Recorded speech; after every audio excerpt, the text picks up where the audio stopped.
like any other day. Ethan Holloway, a quiet accountant from Chicago, kissed his wife goodbye, grabbed his briefcase, and walked out the door. He never came back. No calls, no notes, no body. One moment, he was there. The next, gone. At first, the police called it a voluntary disappearance. No signs of a struggle, no enemies, just a man who walked out of his life. But then, the inconsistencies started piling up. Ethan's bank accounts, untouched. His credit cards, never used. His car, found abandoned 20 miles away, keys still in the ignition. And then, there was the voicemail. 3 days after he vanished, his wife, Lauren, received a call from Ethan's number. She answered, but all she heard was heavy breathing. Then, a whisper. "I'm not supposed to be here." Then silence. That's when the police took it seriously. A search began. No clues, no witnesses. Ethan Holloway had simply disappeared until 10 years later, when he suddenly came back.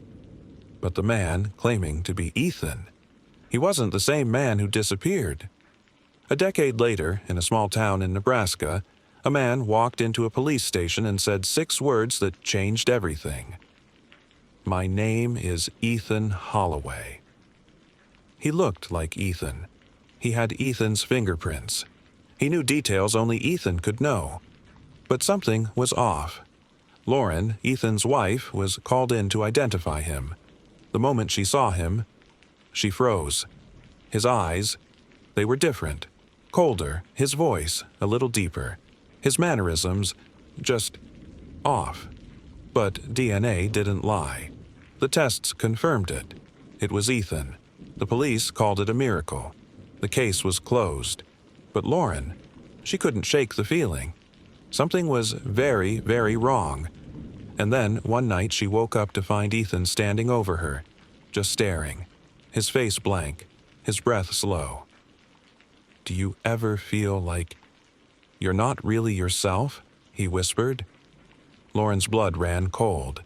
This wasn't her husband. It looked like him, sounded like him. But something inside, something wasn't right. And then one final clue shattered everything.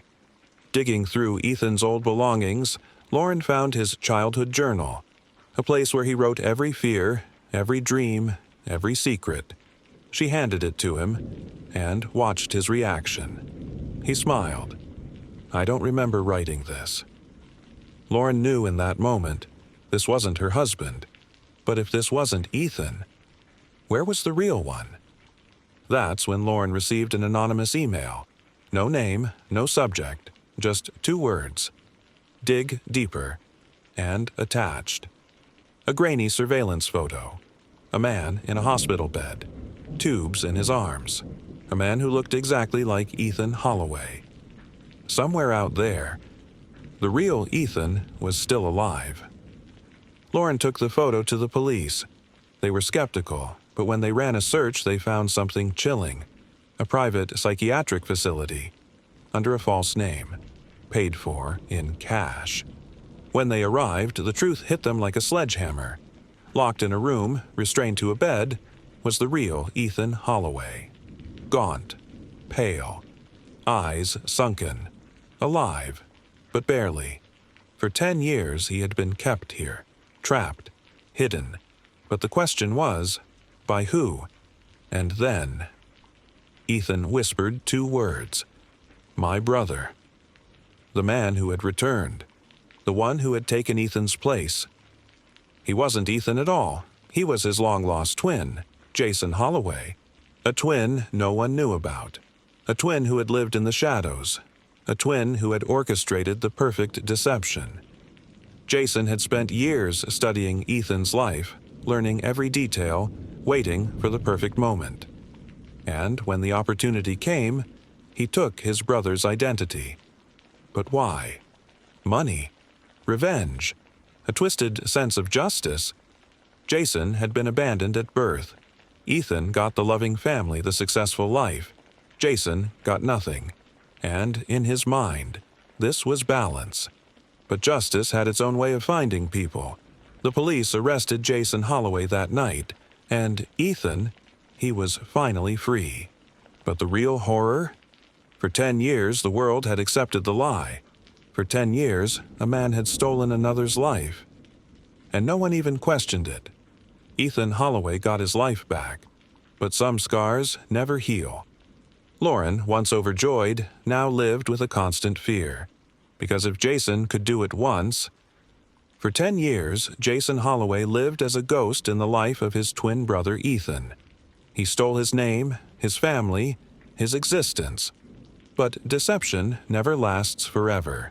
The truth surfaced. He was exposed, arrested. But this wasn't the end of Jason's story. This was just the beginning. Because Jason Holloway was never meant to be caged. And when he escaped, his obsession with Ethan only grew stronger. A prison transport van. Rain pelting against the windshield. 2 officers discussing the insanity of Jason's crime. "It's crazy," one says. "Spending a decade pretending to be someone else? Living a lie that long?" The other officer scoffs. "He's not insane. He's patient. He planned this for years." Jason sits in the back, hands shackled, staring out the window. He isn't listening. He's waiting, counting the seconds. Then, the van jolts. A truck appears out of nowhere. A violent crash. Metal twisting, tires screeching. Chaos. When the dust settles, Jason is gone. The only thing left behind, a single note scrawled on a scrap of fabric. "I'm coming home." Ethan Holloway has spent months rebuilding his shattered life.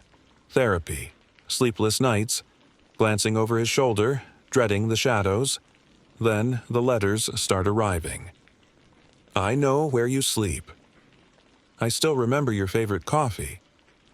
And the worst one, "Do you ever feel like you're not really yourself?"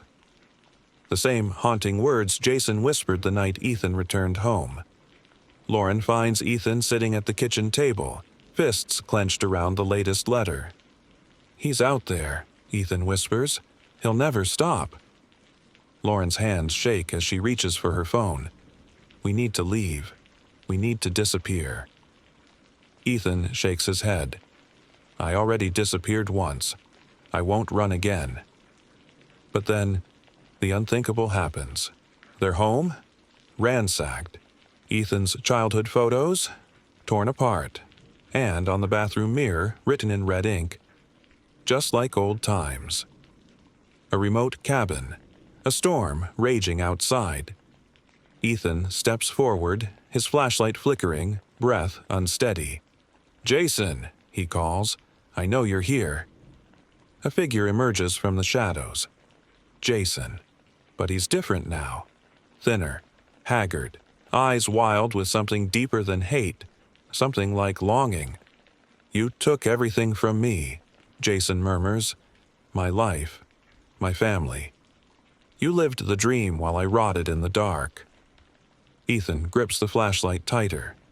"You did this to yourself." Jason steps closer, a tremor in his voice. "Do you even know what it's like to be nothing? To be forgotten? I didn't steal your life, Ethan. I gave myself the life I deserved." Ethan exhales sharply. "You destroyed me." Jason laughs, cold, bitter. "And yet, here you stand." Silence stretches between them, thick with years of pain. Then Jason does something Ethan never expected. He drops to his knees. "I'm tired, Ethan." His voice cracks. "I wanted revenge. I wanted to hurt you, but it didn't fix anything. I'm still empty." Ethan swallows hard. "So, what now?" Jason looks up at him, tears streaking down his face.